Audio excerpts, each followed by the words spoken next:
Bom, obrigado, boa tarde a todos. Obrigado, Dani, pela apresentação curta. Bom, então eu vou falar para vocês hoje sobre a origem dos elementos químicos, mas antes disso eu vou começar com um vídeo curto, que eu entendo que vocês são todos professores, então não sei se alguns de vocês já conhecem esse vídeo, espero que não. Então eu vou mostrar um vídeo curto agora, de 3 minutos, só como motivação para a gente começar a falar da origem dos elementos químicos, que eu preparei para vocês. E ao final eu também apresento um outro vídeo, também curto, de 3 minutos, que de certa maneira resume um pouco da minha fala de hoje, né? Então, vamos ver se funciona. E o som? O som já acho que está no meu computador, né? Todo mundo escuta?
Bom, então, só foi mesmo para começar, né? Esse vídeo foi produzido em 2009, durante as celebrações pelo Ano Internacional da Astronomia, né? E a Jane Gregório Etten, o Aníbal, que são colegas nossos de astronomia de São Paulo, trabalham em São Paulo, eles produziram esse vídeo. Eu acho um vídeo bastante didático, né? Eu até mandei para a Márcia para fazer trabalho com a aula em particular. E vocês podem também mostrar aos estudantes de vocês, em sala, ou em feiras, enfim. Então, deixa eu achar aqui.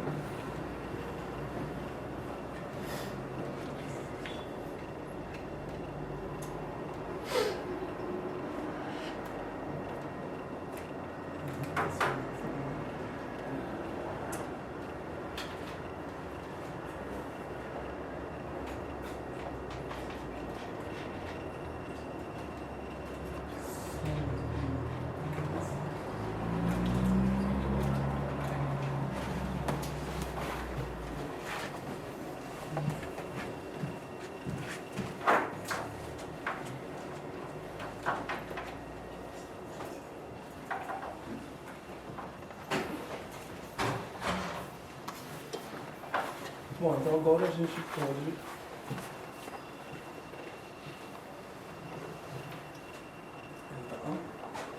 Bom, então vamos começar. O título é Alquimia Cósmica, a origem dos elementos químicos do universo. Bom, tá tudo aí, é difícil depois de astronomia, como vocês já sabem. Então, eu trabalho especificamente, né, com a determinação de abundâncias químicas, trabalho com espectroscopia, então isso faz parte do meu trabalho de investigação. Então, eu estou contente de falar para vocês sobre um dos aspectos mais interessantes da astrofísica. Bom, então assim, a gente estuda, né, a gente estudou no ensino fundamental, no ensino médio, a gente estuda em detalhes a tabela periódica, né, e a gente tem algumas perguntas fundamentais. A gente sabe que tudo que se come, que se bebe, que se respira, contém átomos, né? Mas as perguntas fundamentais são quais são os elementos químicos que compõem o universo, como esses elementos foram formados e qual é a abundância relativa desses elementos na natureza. Então essas são as perguntas fundamentais do seminário, uma aula, do seminário de hoje, que eu gostaria de discutir com vocês e mostrar alguns aspectos fundamentais.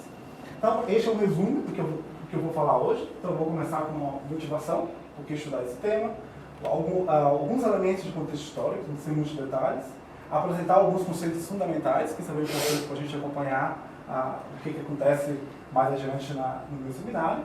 Vou falar do Big Bang, já que a gente vai falar de como os elementos se formam, a gente tem que ir para o Big Bang, né? E a história térmica do universo, de maneira resumida, espero que de forma didática também.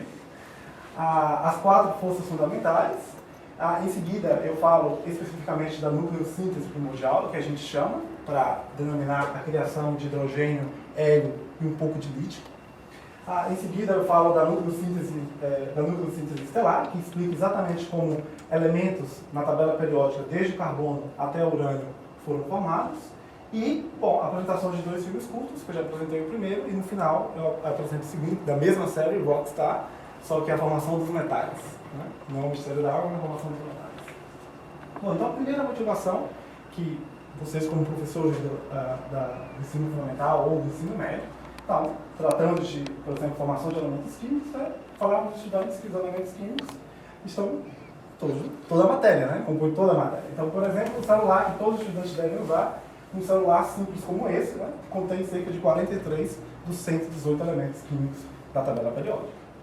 Uma segunda motivação é, como eu disse, né, tudo que se come, bebe e respira contém átomos. Então, a gente tem, por exemplo, nitrogênio na atmosfera, o oxigênio que a gente respira, neônios das lâmpadas, se estiver numa boate, né? Está lá os letreiros luminosos, então o neônio está lá.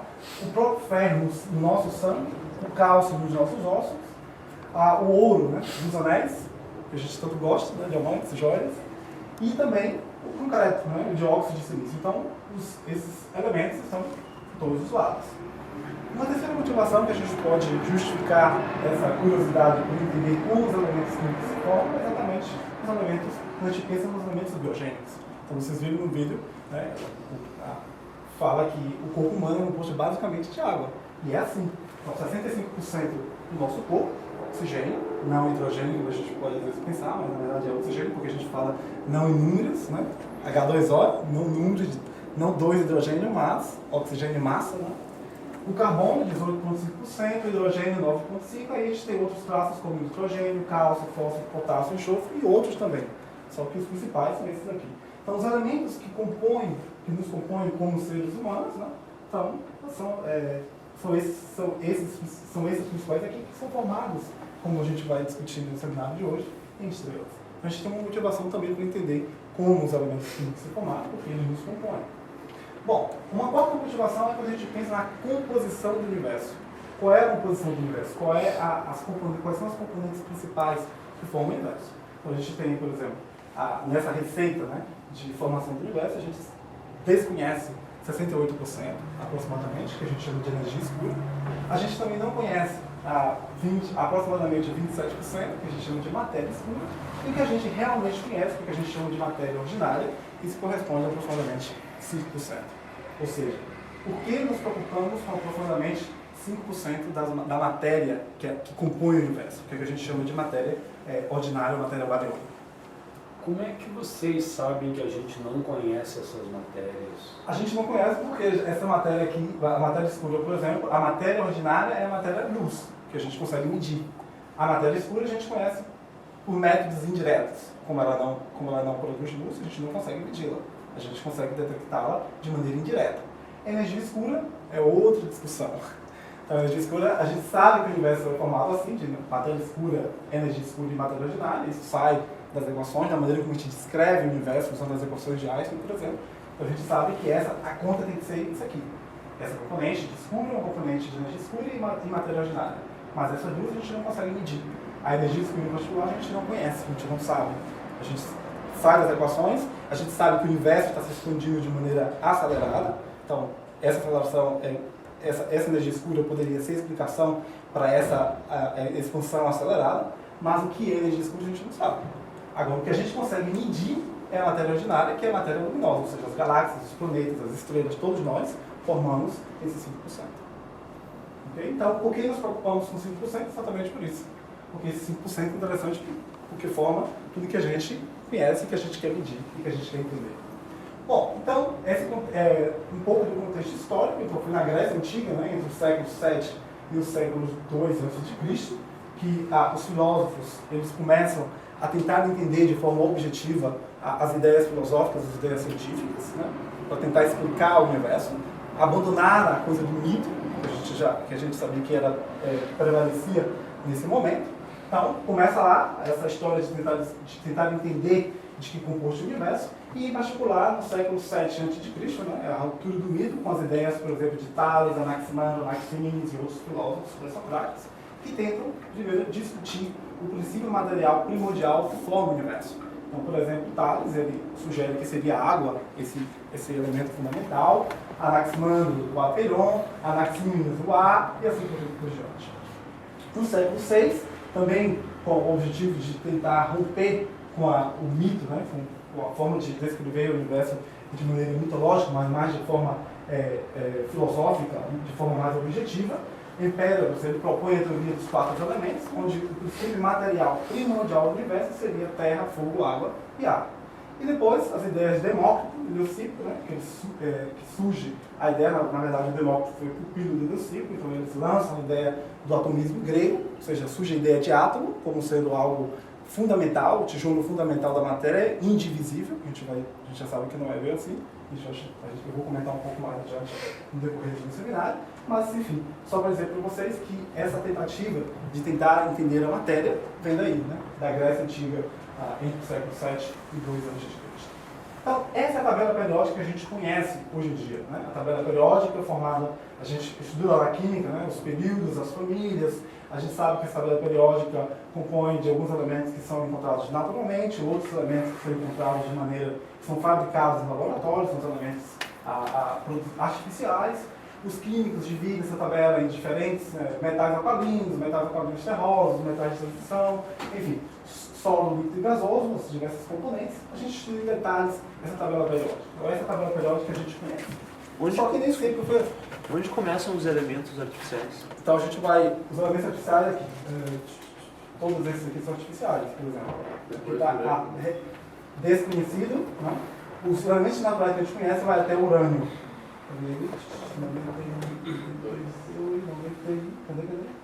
Nas séries dos actinidos. O urânio 92. Última linha. Aí. Significa que eles não existem na natureza e nunca existiram. Os artificiais são produzidos no laboratório, eles não são encontrados na natureza. Mas eu vou chegar aí. Então vai chegar a discutir isso aí. Então, Mendeleev foi um dos primeiros, né, a tentar juntar numa tabela periódica, né, as propriedades físicas e químicas dos elementos. Então, ele publicou no século XIX, nesse livro, né, Princípios de Química, o que seria a tabela periódica conhecida. Então, essa tabela periódica de Mendeleev, ela tinha alguns buracos, tinha alguns elementos que não se conheciam, que é exatamente a nossa tabela periódica hoje completa. Se vocês olharem em detalhe, a gente não tem, nem todos os elementos são conhecidos, né? 1, 2, 3, não tem buracos na tabela periódica, até, por exemplo, o elemento mais estável que a gente encontra na natureza. Então, não tem buracos Então a gente conhece todos os elementos químicos da natureza. Então os elementos estão todos aí, ou seja, qualquer matéria do universo que a gente encontre, que chegue, que qualquer outra civilização que faça contato conosco e que corresponda à matéria que a gente conhece, essa matéria os elementos químicos devem estar aqui, na nossa tabela periódica. A nossa tabela periódica ela tem esse poder, né, de juntar tudo que a gente conhece de matéria ordinária na natureza e no universo. Não há nenhum elemento faltante, todos estão aí. Ok? Então, os conceitos fundamentais, só para revisar, porque vocês todos já sabem isso. Então, matéria, né, tudo que ocupa espaço tem massa. Então, toda matéria ela vai ser feita de átomos. A gente considera os átomos, assim como os gregos, os tijolos fundamentais da matéria. A diferença é que para eles era indivisível, né? O átomo era indivisível, e a gente sabe que não é assim. Então, a gente tem as partículas fundamentais, né? Próton, que seria a carga positiva, o nêutron, carga neutra, no centro do átomo, e o elétron com carga negativa, né? E o núcleo, então, seria prótons mais nêutrons. Isso a gente sabe. Numa comparação, se a gente compara, por exemplo, o átomo de hidrogênio, né, aumentado por cerca de 10 elevado a 12 vezes, então a gente poderia ver essa estrutura do átomo como no centro, né, o próton e o nêutron estaria aqui no centro, do tamanho da semente de uma uva, e em torno estaria o elétron, né, o campo de futebol está aqui por comparação, e o elétron estaria aí 4,5 vezes o tamanho de um campo de futebol. Seria mais ou menos a órbita do elétron, só para comparar, né? Bom, só que a gente sabe, da física de partículas, que o átomo não é a partícula, não é o tijolo fundamental da natureza, mas a gente sabe que o átomo é composto de outras partículas. Então a gente tem, por exemplo, na física de partículas, os férmions e os bósons, né? Os férmions subdivididos em quarks e em leptons, ou seja, os quarks seriam os prótons e nêutrons, que estão ali no centro do átomo, e além de outros, né, o up-down, e tem outros que eu vou mostrar para vocês daqui a pouco, enquanto que os elétrons e os neutrinos são ali o que a gente chama de leptons. E os fótons, que é luz, né, seriam os bósons. Então essa é a estrutura da física de partículas. Eu não sou especialista de física de partículas, mas achei interessante mostrar para vocês a estrutura, as famílias. Então a gente sabe, por exemplo, que os quarks a gente pode ter diversos sabores, que a gente chama, né? Up, down, strand, down, top, bottom.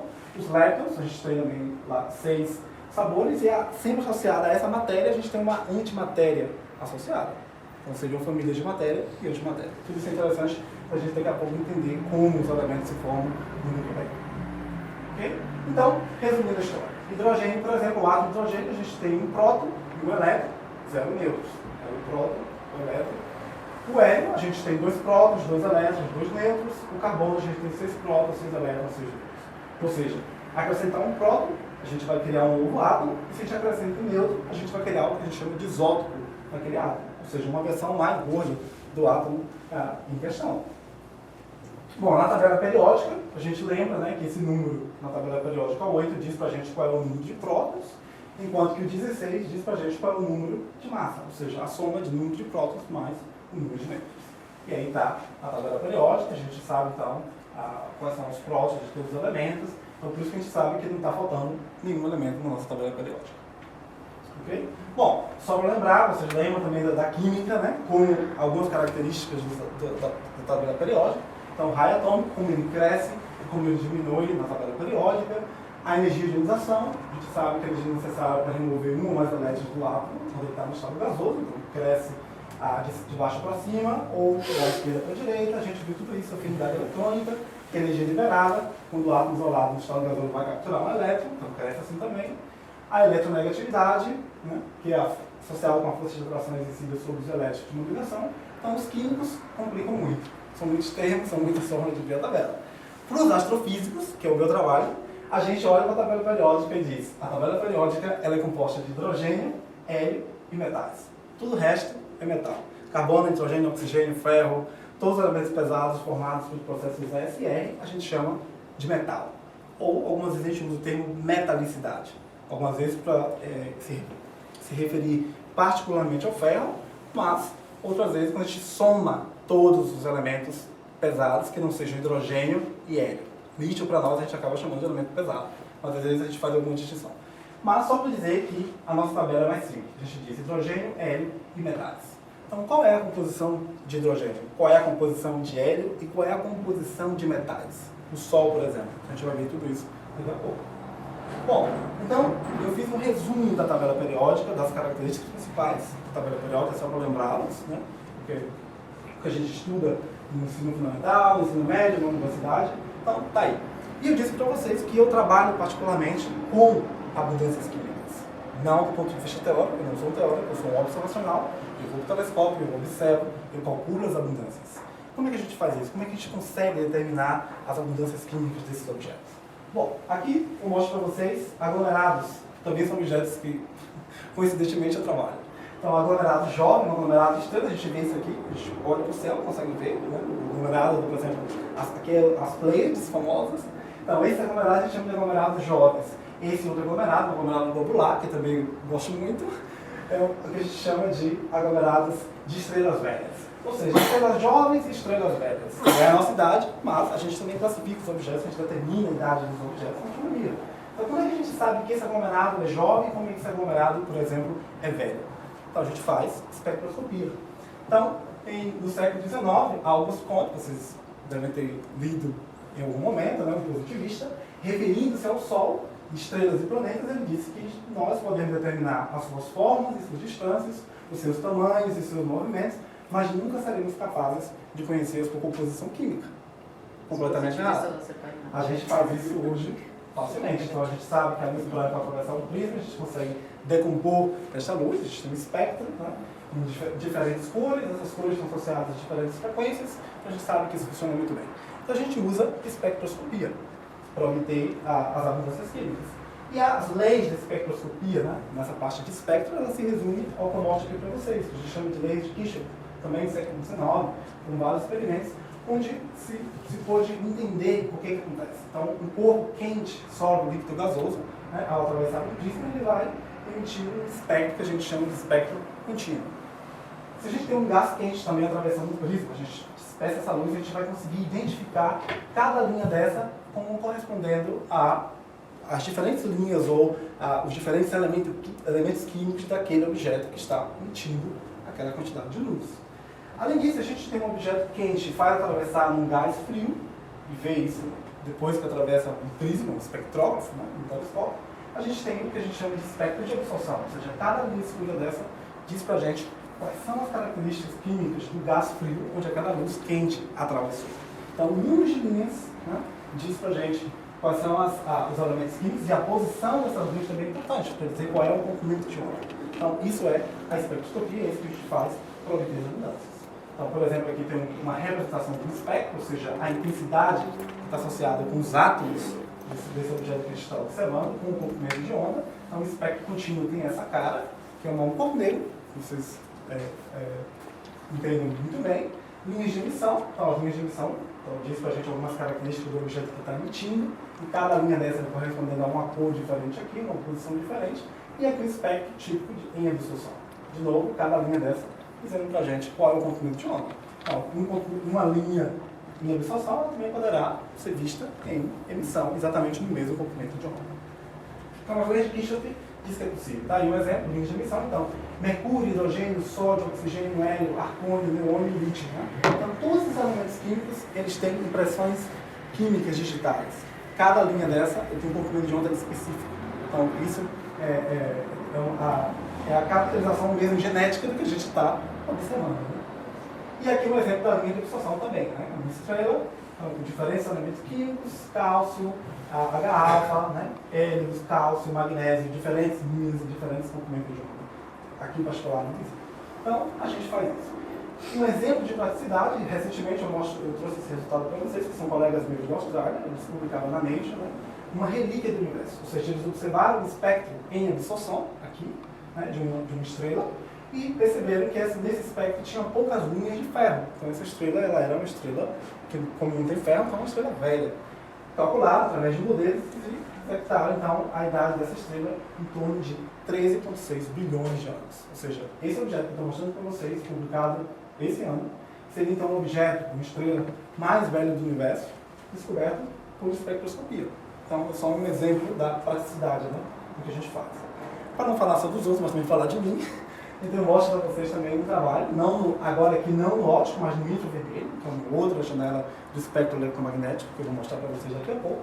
Então a gente tem aqui um espectro em absorção em preto, e em vermelho é o espectro sintético, que a gente chama. É o espectro que eu consigo criar no meu laboratório, utilizando física, química, matemática, computação. Eu consigo reproduzir, né, aplicando as leis físicas reinantes na atmosfera da minha estrela, quais são os elementos químicos presentes e consigo obter as abundâncias químicas desses diferentes elementos.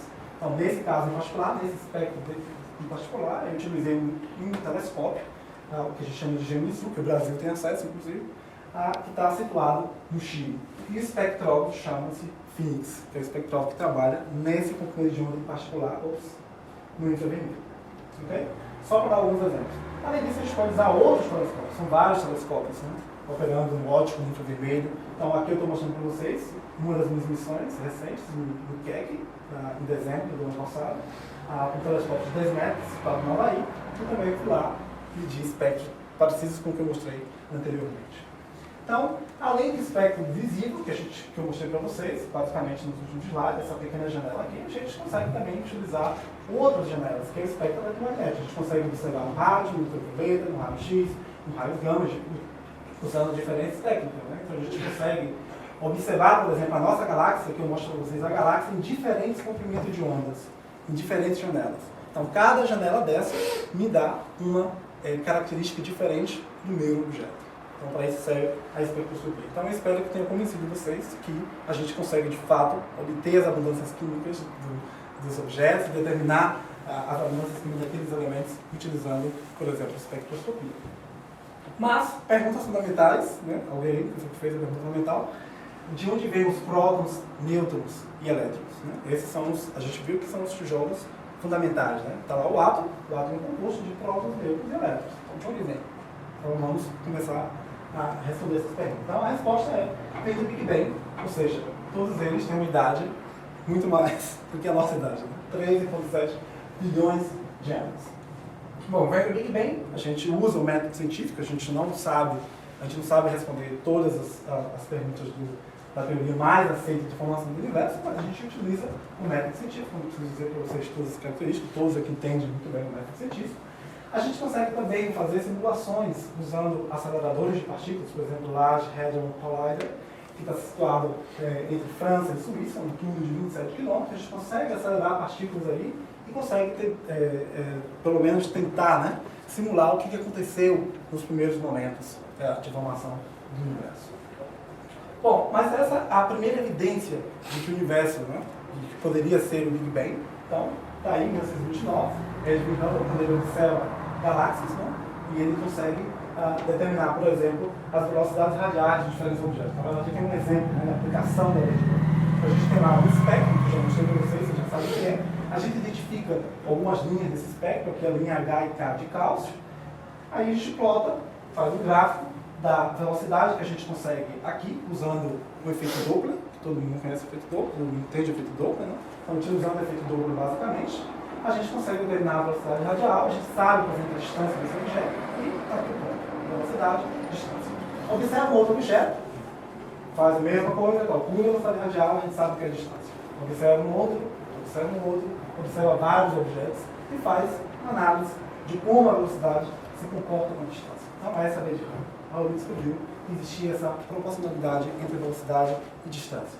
E está aqui o H0, que é a constante de Hubble, que também acaba dando para a gente a idade do universo. Então, a lei de Hubble, né? Hubble descobriu que o universo estava se expandindo, foi um alvoroço, porque nesse momento a gente tinha a ideia do universo estático, então o universo está se expandindo, e mais recentemente a gente descobriu, não eu, mas o meu chefe, alguns dos meus chefes mostraram, descobriu que além dessa expansão, o universo tem a expansão, essa expansão ela é acelerada. Né? E aí, a energia escura poderia, por exemplo, explicar essa expansão acelerada. Bom, então, a expansão do universo seria uma evidência do Big Bang, né? De que houve um momento singular. Bom, então, vamos resumir a história técnica do Big Bang, bem resumido de fato. Né? Então, está aí, temperatura, por exemplo, eu mostro para vocês, né, nesse gráfico, a temperatura em kelvins, ou seja, só para lembrar, Celsius é igual a Kelvin menos 273, em função dos segundos, né, tempo que passou desde o Big Bang. Então, aqui está como a temperatura se comporta com o tempo, essa relação aqui complicada, não precisa se preocupar, é isso aqui. Então, o universo, a gente sempre o universo primordial era quente e denso, se ele está se expandindo, a gente sabe que o universo está se esfriando. Né? A gente tem uma termodinâmica de expansão, a gente tem o universo que se resfria com o tempo, e a gente sabe também que o universo se expande com o tempo. E um segundo após o Big Bang, está aqui nessa escala, esse seria um segundo depois do Big Bang, e aqui seria dias atuais, né? 4 vezes 10 a 17 segundos após o Big Bang. Então a temperatura aqui seria de 3 Kelvin. Então a gente saiu de um momento de singularidade, onde o universo era quente e denso, e a gente chega aqui, onde a gente tem o universo com a temperatura em torno de 3 Kelvin.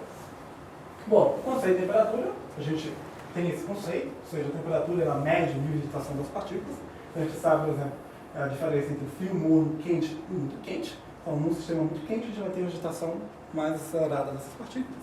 Então, essa é a principal diferença e que eu acho importante frisar para vocês, para a gente entender a formação dos elementos químicos, é que no Big Bang a gente tinha esse ambiente extremamente denso e quente, então a gente tem a formação de alguns elementos, mas com a expansão, essa temperatura começa a baixar, então vai impedir que alguns elementos se formem.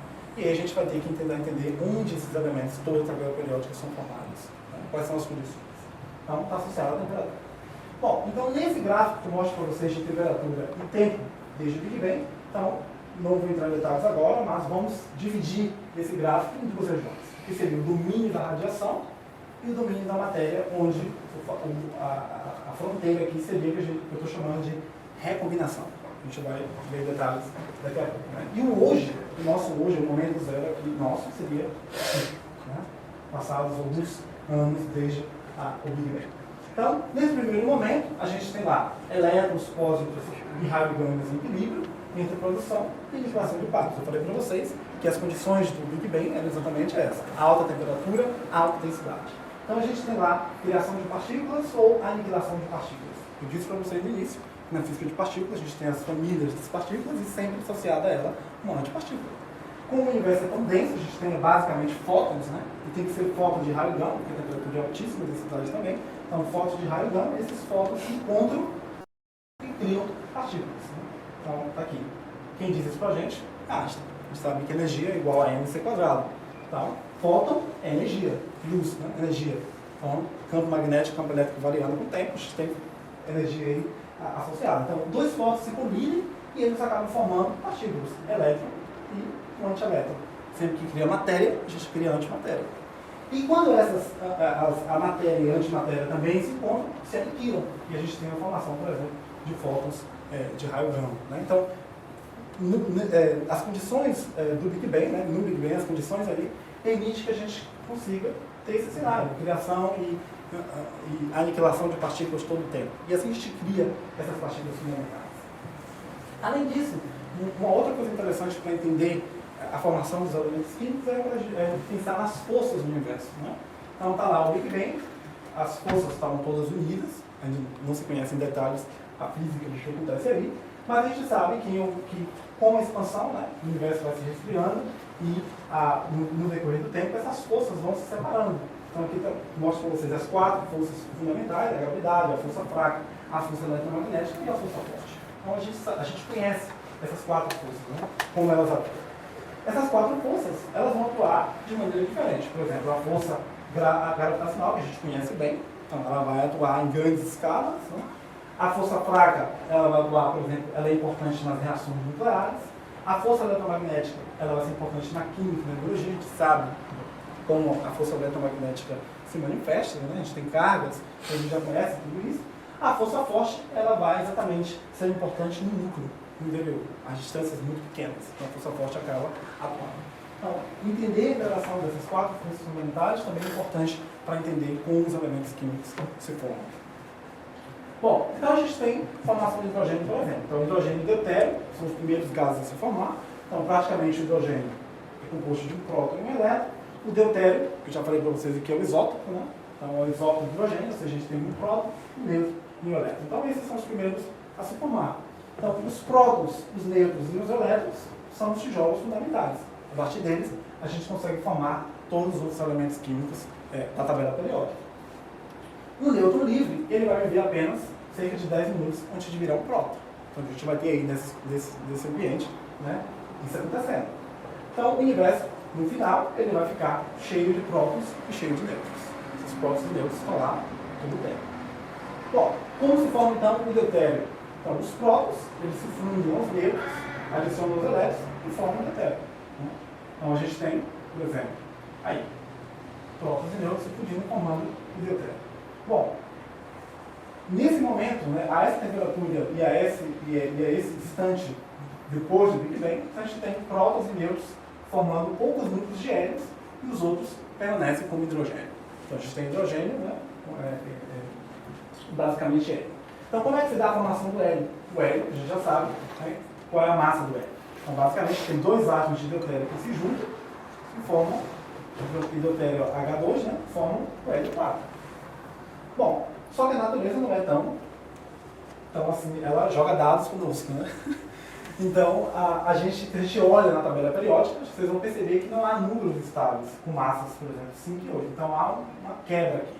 Então, a gente forma hidrogênio, a natureza forma hidrogênio, deutério, Hélio-3, que são isótopos do hélio, forma Hélio-4, mas aí são instáveis esses aqui. Então, acaba acontecendo, claro, a temperatura está diminuindo com o tempo.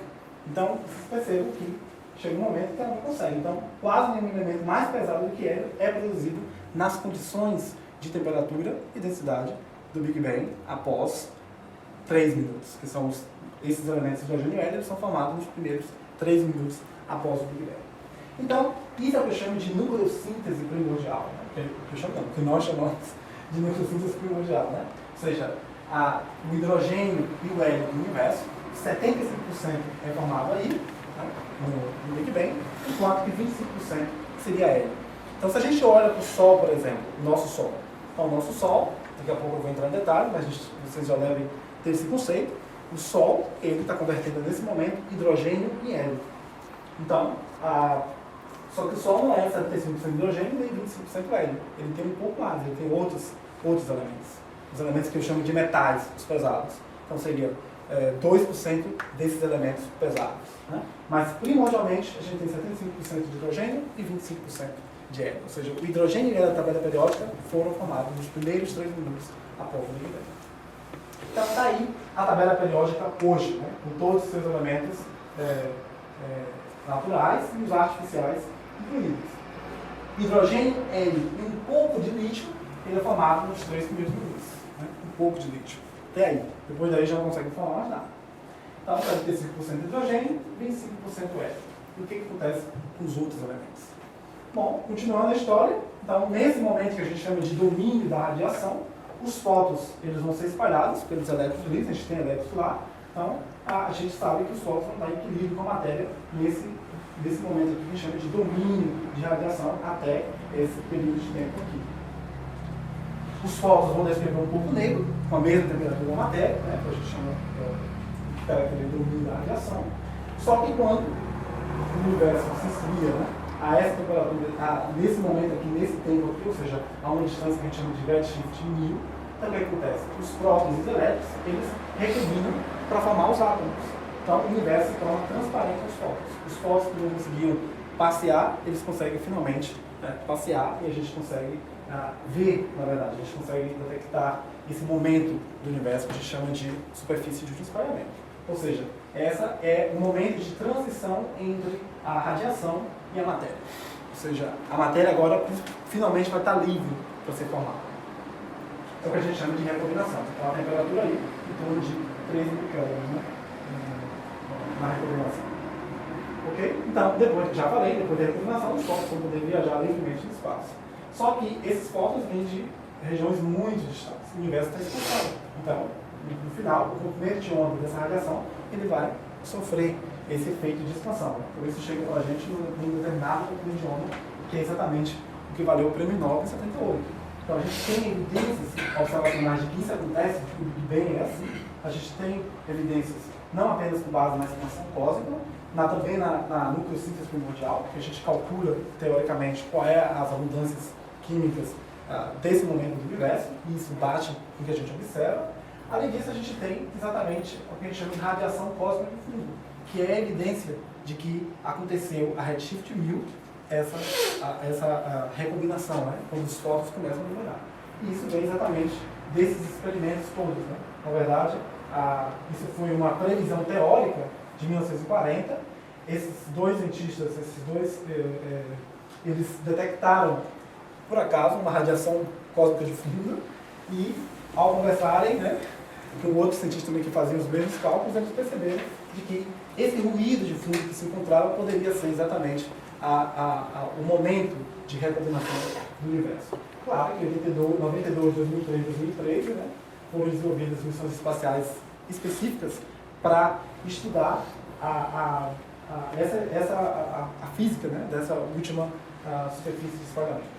Ou seja, então, com base nesse tipo de estudo, a gente consegue entender, a gente consegue ver, na verdade, a cara do universo cerca de 380 mil anos depois do Big Bang. A gente não vai lá no início zero, mas a gente consegue ver o que acontece em 380 mil. Ou seja, cada metro do universo contém, em média, 400 milhões de fótons. E as contas saem daí. Além disso, como vocês podem perceber, a gente consegue ver variações de temperatura nesses experimentos. Então, essas variações de temperatura mostram, né, as pequenas variações. Né? Essas variações mostram o que a gente chama de uniformidade. O universo, de fato, é homogêneo, mas, se não fosse por essas variações, nós não estaríamos aqui. As estruturas do universo não iriam ser formadas. Então, a recombinação está aí. Depois dessa recombinação, começam a formar essas estruturas. Então, a gente consegue, depois de menos de 1 bilhão, né, menos de 1 bilhão de anos, formam-se então as primeiras estrelas do universo. Então, formam-se essas primeiras estrelas, seriam as primeiras estruturas a se formar. E dessas primeiras estrelas formam as primeiras galáxias. Na verdade, a gente não sabe quem formou primeiro, se foram as galáxias ou se foram as estrelas. Essas primeiras estrelas, elas eram extremamente massivas, a radiação ultravioleta é muito forte, ela acaba ionizando o gás dos primórdios do universo, e o que a gente chama de reionização, ou seja, o universo aí torna-se opaco, e a gente consegue então medir. Bom, a gente consegue fazer simulações também da formação do universo, das estruturas. Então aí está simulações do universo nos primeiros momentos, 300 mil anos, até 13,7 bilhões de anos, que é a idade estimada que a gente tem do universo. Outras simulações, então a gente sabe que com a expansão do universo com o tempo, regiões densas, se vocês olharem esses filamentos, né, na intersecção desses filamentos, a gente tem um aglomerado de galáxias. Então a gente sabe que com essa expansão, a gravidade acaba aglutinando matéria e a gente tem as flutuações de densidade e a formação das estruturas. Ok? Bom, resumindo, está aí o universo, o Big Bang, está aí o ponto zero. A gente mostrou para vocês o que acontece aqui, nesses primeiros momentos, a formação de hidrogênio e hélio. Esse momento seria o momento da superfície de último espalhamento, onde há uma transição do que a gente chama de domínio da radiação para o domínio da matéria. Depois desse momento, as estruturas são formadas, as estrelas, as galáxias. Bom, as galáxias são formadas, incluindo a nossa própria galáxia, a Via Láctea. E nessa nossa galáxia Via Láctea, né, por exemplo, é formado o nosso sistema solar. E nesse sistema solar temos uma estrela, o Sol, que é importante para nós, e a gente vai entender agora o que acontece aí. Eu mostro para vocês aqui a imagem mais profunda do universo que a gente tem. Foi tirada por Hubble. Então vocês veem várias galáxias, né, nessa imagem. Então, seria praticamente impossível haver a formação de estruturas, como galáxias, estrelas, planetas, portanto, da Terra, de nós mesmos, sem que houvesse variações de temperatura na radiação de fundo do universo. Ok? Então, o universo consegue ir formando as estruturas, né, as estrelas, as galáxias. Nessa galáxia, a nossa própria galáxia, a gente tem essa estrutura. Então, a gente tem o bojo na parte central, a gente tem o halo, a gente tem os braços espirais. Vocês já viram a nossa galáxia de perfil, ela aparece nisso aqui. O nosso Sol está aqui, a nossa estrela está aí. Né? E o que acontece no nosso Sol? O que acontece? Então, o que é uma estrela? Né? Então, a gente já viu que nos primeiros momentos do Big Bang, a gente consegue formar hidrogênio e hélio, e depois de um certo momento não se forma mais nada, porque a temperatura começa a baixar. Mas o que seria uma estrela? Então, a estrela era um corpo gasoso, então é gás, onde dentro dela acontecem, no interior, bem no interior, acontecem reações nucleares. Essas reações nucleares só são possíveis por conta da temperatura. Lembra que eu falei para vocês? O conceito de temperatura é importante. O universo ele deixa de produzir os elementos no Big Bang, né, nesses primeiros momentos, exatamente por conta da temperatura. Então a temperatura é um fator importante. Então no nosso Sol, por conta dessas altas temperaturas no interior, não na atmosfera, mas no interior, a gente consegue então produzir alguns elementos. Acontecem as reações nucleares, o que mantém a vida, né, das estrelas. Então, as estrelas, elas nascem, por exemplo, de regiões densas como essas, regiões densas de poeira e de gás, né? Então vocês conseguem ver aqui regiões brilhantes. Essas manchas brilhantes são exatamente os berçários de estrelas, mostram que aconteceu uma região de recente formação estelar. Ou a gente tem, por exemplo, nuvens escuras que também acabam, como eu mostrei para vocês no vídeo, né? Bloqueando a luz para destruir, que vai destruir, por exemplo, os grãos de poeira. Então as estrelas, elas formam nessas regiões densas, de altas temperaturas, né? De baixas temperaturas, regiões de moléculas, de várias moléculas. E para sobreviver, que briga é essa da estrela? Como é que a estrela consegue manter esse equilíbrio? É o equilíbrio hidrostático. Então, a todo instante da vida dela, ela vai ter essa luta de braços entre a força gravitacional, que tende a atraí-la, e a força de pressão, que tende a explodi-la. Então, ela vai estar em equilíbrio quando a pressão térmica do gás, né, já que ela é gás, for igual à pressão gravitacional. Ela vai contrair quando a pressão térmica ganhar, ou ela vai expandir quando a pressão térmica perder, né? A pressão do gás for menor do que a pressão térmica. Então, para resumir, o ciclo de vida das estrelas, do nascimento até a morte, então as estrelas vão nascer da nuvem de gás e poeira, elas vão, para sobreviver, elas vão converter elementos leves em elementos pesados no seu centro, e elas vão, ao morrer, retornar material processado ao meio interestelar, que vai dar origem a novos objetos. No caso do Sol em particular, a gente sabe que o Sol está convertendo hidrogênio em hélio, então o hidrogênio aí, 75%, a composição do Sol, 23% hélio, e os outros elementos corresponderiam a 2%. A gente sabe que o Sol, ninguém tem dúvida que o Sol é uma estrela fundamental para nós, a gente consegue determinar com certa precisão qual é a massa, qual é o raio, qual é a luminosidade, qual é a temperatura do Sol. A gente consegue ver o Sol em diferentes filtros, em diferentes janelas do espectro eletromagnético. A gente consegue estudar manchas solares, por exemplo, no óptico ou em raio-x. A gente entende bem a estrutura interna do Sol, a gente consegue classificar quais são as zonas, então por isso que a gente sabe que as reações nucleares acontecem aqui no interior. Mas essas reações nucleares, elas podem ser de dois tipos. A gente tem reações nucleares por fissão ou reações nucleares por fusão. Por fissão, o núcleo ele acaba sendo bombardeado e destruído em núcleos menores, ou por fusão, quando núcleos menores se tornam maiores. Então, basicamente, esse é o processo de fusão, por exemplo, das estrelas. A fusão, né? O que está acontecendo agora no Sol é que, por exemplo, átomos de hidrogênio estão sendo convertidos em hélio. Então, a cadeia PP, resume bem esse ciclo, não precisa se atentar aos detalhes, mas basicamente a gente tem átomos de hidrogênio que somam e convertem, por exemplo, em hélio. Isso é o que faz a cadeia PP. Então, as estrelas, como eu falei para vocês, a temperatura é o determinante, só que o que vai determinar a temperatura das estrelas está relacionado exatamente com a massa das estrelas. Então, a gente classifica as estrelas em estrelas, por exemplo, de baixa massa, ou seja, estrelas com massas, por exemplo, abaixo de 5 vezes a massa do Sol, ou estrelas de alta massa. Então, as estrelas de baixa massa, elas vão nascer da nuvem interestelar, aqui, e elas vão evoluir de maneira diferenciada das estrelas de alta massa. Não preciso passar por detalhes. Então, a gente está lá no Sol, estudando o caso particular do Sol, então a gente sabe que o Sol está convertendo hidrogênio em hélio, pela cadeia PP, por exemplo, a cadeia principal. Depois do hélio, se a gente olha para a tabela periódica, vem o carbono. Então, o hidrogênio, o hélio, ele vai ser convertido em carbono através dessa reação, que é o processo triplo-alfa, ou seja, duas partículas de hélio se unem no berílio 8, que é instável, e acaba produzindo, por exemplo, o carbono 2. Então, a gente já consegue entender como hidrogênio, hélio, lítio, né, berílio, boro, carbono e nitrogênio são formados. Né? A gente já consegue entender que esses elementos, de certa maneira, estão associados à formação de estrelas de baixa massa. Então, o que eu estou dizendo para vocês é que, exceto hidrogênio, hélio e lítio, que são primordiais, os outros elementos eles vão ser produzidos até, por exemplo, nitrogênio e um pouco de oxigênio nas estrelas de baixa massa, no interior das estrelas de baixa massa. Quando a gente estuda as abundâncias químicas dos elementos em gráficos como esse, ou seja, estou mostrando para vocês qual é a abundância relativa de cada elemento químico em relação ao átomo de hidrogênio em função do número atômico. Vocês conseguem ver, por exemplo, que hidrogênio e hélio são os mais abundantes, né? Tem mais quantidade de hidrogênio e hélio, a gente consegue medir. E depois a gente vê que o oxigênio é o terceiro elemento mais abundante.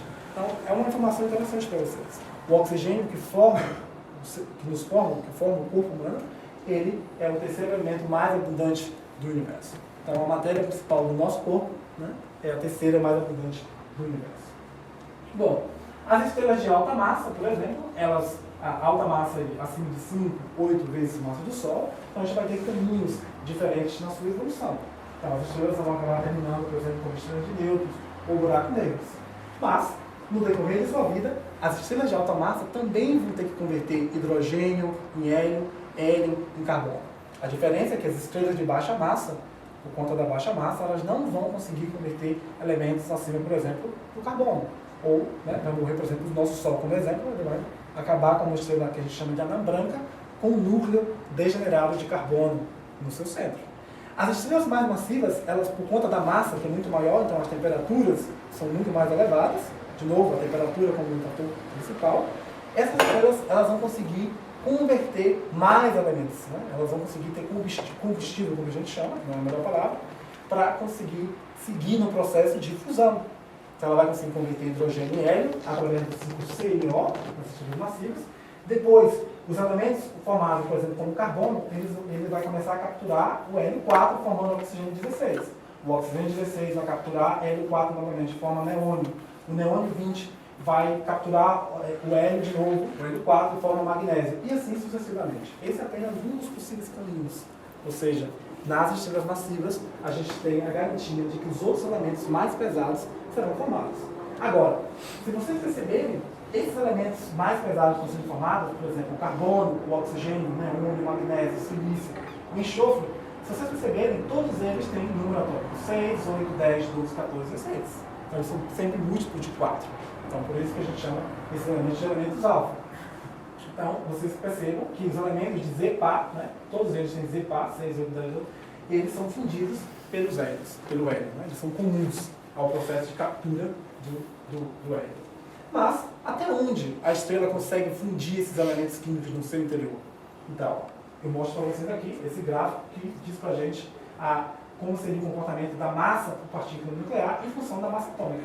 Então, vocês podem perceber que o hidrogênio está lá em cima e chega aqui nessa curva, né? O ferro seria a base dessa curva.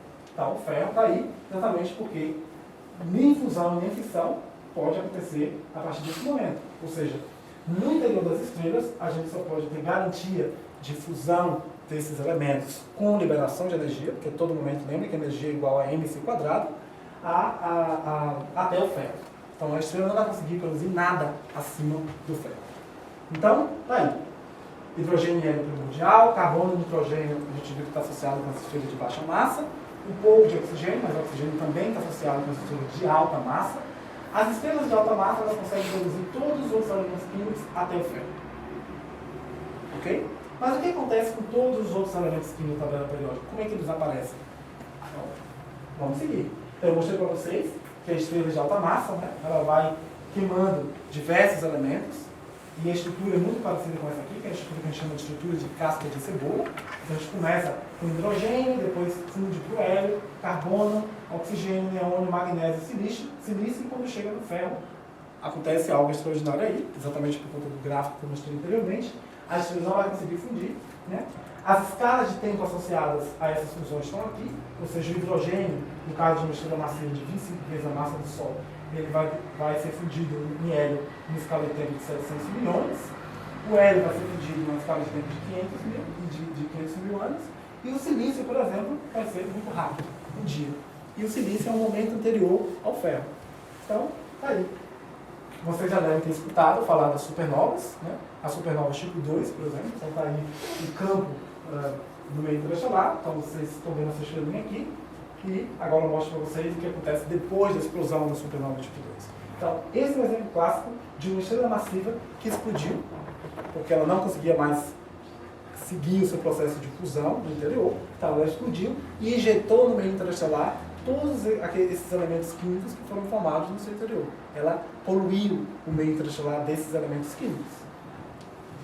Bom, aí está o remanescente que a gente chama, que é o que sobra dessa supernova, então todos os elementos químicos podem ser encontrados aí, só que nessa estrutura a gente não encontra apenas os elementos químicos, mas a gente também tem reações como essa acontecendo, ou seja, o elétron capturando o próton e formando nêutrons com emissão de neutrinos. Ou seja, esse ambiente do meio interestelar, após a explosão da supernova tipo 2, ele vai estar rico de nêutrons. Então, a partir desse momento, a gente não vai conseguir formar elementos químicos no interior da estrela, porque a estrela já explodiu, mas os elementos, que a gente chama de elementos sementes, eles vão começar a capturar os nêutrons que estão aí diluídos nesse meio interestelar. E aí, o processo de fusão vai continuar. Então, a gente vai ter a formação, por exemplo, de elementos mais pesados a partir da captura de nêutrons. Então, o ferro 56, ele captura nêutron, se transforma em ferro 57. E aí, por captura de nêutrons, a gente vai conseguir formar ferro 58, ferro 59, elementos mais pesados. Acontecem decaimentos betas, a gente consegue formar um cobalto 59 e aí segue a evolução. Então, a gente consegue formar todos os outros elementos químicos da tabela periódica a partir da captura de nêutrons, que é o que a gente chama de processos S ou processo R. O processo R seria a captura de nêutrons de maneira lenta em relação ao decaimento beta, e o processo R seria a captura de nêutrons de maneira rápida em relação ao decaimento beta, né? A escala de tempo associada ao decaimento beta, que são alguns segundos. Ok? Então, resumindo, a tabela periódica, nos primeiros minutos do Big Bang, a gente tem hidrogênio, hélio e lítio. As estrelas de baixa massa, elas vão produzir os outros elementos que a gente consegue identificar. As estrelas de alta massa vão produzir basicamente elementos ainda mais pesados, como os elementos que são formados pela captura da partícula alfa, neônio, né? Cálcio, titânio. E as estrelas de alta massa vão conseguir fundir elementos até o ferro. Então, a gente viu que todos os elementos naturais eles são formados a partir da captura de nêutrons, né? Que pode ser lenta ou rápida. Bom, então está aqui um resumo do padrão de abundâncias cósmicas. Então, vocês podem perceber que os elementos Z par, oxigênio, neônio e magnésio, são sempre maiores do que por um fator 10, né? Em relação aos elementos de Z ímpar. Então, isso acontece porque os elementos de Z ímpar têm menor energia de ligação do que os elementos de Z par. Além disso, vocês conseguem perceber que os elementos que estão aqui, que são os elementos ainda mais pesados do que o ferro, eles possuem uma abundância muito mais baixa. Então, essa abundância muito mais baixa exatamente por conta dessa energia associada. Esses elementos são mais raros porque eles, por conta da energia do processo de formação desses elementos.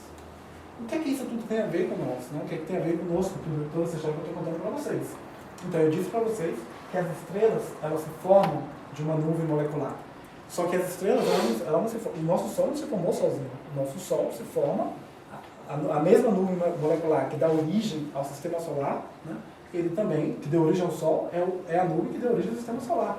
Então, a gente tem sistemas solares, né, como o nosso, sendo formados a partir da nuvem que também deu origem à estrela principal. Portanto, o nosso Sol agora, ele está convertendo hidrogênio em hélio. A idade dele é de 5 bilhões de anos, aproximadamente. Então, ele vai morrer em 5 bilhões de anos mais. O Sol vai morrer. Né? Então, como o Sol é uma estrela de baixa massa, ele vai virar uma estrela gigante. Então, ele vai acabar engolindo todos os planetas que estão em sua volta. Né? Nós já morremos em 5 bilhões de anos. Mas todo o nosso material, todos os nossos elementos químicos que compõem o nosso corpo, ele também vai estar diluído na Terra, de alguma maneira. Então, quando o Sol engolir todos os planetas que estão em volta, né, e morrer também, então, de certa maneira, nós vamos juntos. Esses elementos químicos vão ser todos processados novamente pelo universo. Então, a gente vai se transformar, o Sol vai se transformar em nebulosas planetárias, né, antes de virar uma estrela anã branca. Então, a nebulosa planetária nada mais é do que a ejeção da atmosfera do Sol. Né? Então, a gente tem esses fenômenos coloridos e bonitos, né, que a gente chama de nebulosa planetária, não tem nada a ver com planetas. Né? Então, a gente tem, o Sol vai passar por essa fase antes de virar uma anã branca. Então, todos esses elementos químicos da tabela periódica e o que compõe o ser humano, né, foram formados nas estrelas, todos eles. E, de certa maneira, esse material vai ser retornado ao meio interestelar, que vai dar origem a novas estrelas, aos novos corpos. Então, percebam o processo cíclico, né, de nascimento e de reciclagem que a natureza tem e que nos reserva. Então, eu espero que tenha sido útil de alguma maneira, que vocês, pelo menos, tenham agora na cabeça de que consigam olhar para a tabela periódica de maneira diferente e consigam, e digam isso aos estudantes de vocês, porque eu percebo que poucas pessoas sabem que os elementos químicos da tabela periódica são formados nas estrelas. E qual é a conexão desses elementos químicos com nós mesmos. Né? Então, eu acho interessante. Só que mais do que isso, como vocês perceberam, tem muita física, tem muita história por trás e que, infelizmente, não dá para falar tudo de uma vez para vocês, mas eu me esforcei para tentar condensar de forma mais resumida, de forma mais didática possível e de maneira que não me perdesse. Então espero que tenha sido útil para vocês. Ação fixa. Agora o filme, antes das perguntas, para resumir.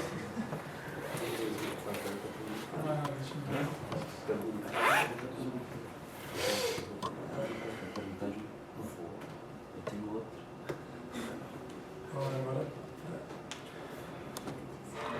Agora ver? O aço das cordas da minha guitarra tem ferro. As células do meu sangue também têm ferro. Mas Tá de pra ver. onde veio o Que eu ferro? perco o vídeo aqui. Vamos começar pelo elemento químico mais simples. O hidrogênio. O núcleo deste átomo tem apenas um próton. Adicionando o núcleo, temos o deutério, o isótopo do hidrogênio. Outro isótopo é o trígio, tem um neutro a mais. Depois vem o hélio. Esse núcleo tem 2 prótons e 2 nêutrons. Retirando um nêutron, temos o hélio 3. A combinação desses núcleos forma outros elementos, mas isso só acontece dentro das estrelas. Como o Sol! A temperatura do centro do Sol é de 15 milhões de graus, fornecendo velocidades muito altas para os átomos. Nessas condições, os átomos se chocam e acontece a fusão nuclear. 2 núcleos de hidrogênio se fundem, o deutério e também o neutrino e o pósitron, que são subpartículas. O neutrino está no Sol e o pósitron é destruído ao colidir com um elétron, produzindo energia. O deutério colide com outro hidrogênio, formando o hélio 3 e mais energia. A colisão desses 2 isótopos forma o hélio e libera 2 núcleos de hidrogênio. 6 núcleos de hidrogênio entram nas reações, mas só 4 ficam no hélio, irmão. É assim que o Sol produz energia desde que nasceu e deve continuar assim por mais 5 bilhões de anos. Mas seu interior nunca atingirá a temperatura necessária para formar o ferro. Para a fusão do hélio, são necessários 100 milhões de graus, que ocorrem em estrelas maiores que o Sol. 3 núcleos de hélio são utilizados para produzir o carbono. Aê! E o ferro? Em estrelas maiores com 1 bilhão de graus, formam-se elementos até chegar ao ferro. A fusão dos elementos acontece em camadas que ficam cada vez mais quentes à medida que se aproximam do centro da estrela. Então, nas estrelas ainda maiores teremos ouro, platina, urânio. Não, não é assim. A formação dos elementos, além do ferro, acontece na supernova, a morte explosiva de uma estrela. Aí, então o Sol não vai produzir ferro e nem vai explodir. Exatamente. O Sol vai evoluir para uma gigante vermelha, passará pela fase de nebulosa planetária, chegando ao estágio de anã branca sem produzir energia. Então como é que o ferro chegou aqui? Na supernova, os elementos químicos produzidos são espalhados pelo espaço, enriquecendo as nuvens interestelares onde as estrelas são formadas. O Sol e os planetas nasceram em uma delas. Todo o ferro encontrado na Terra veio de uma estrela! Isso mesmo. Dentro de cada um de nós existe uma parte das estrelas.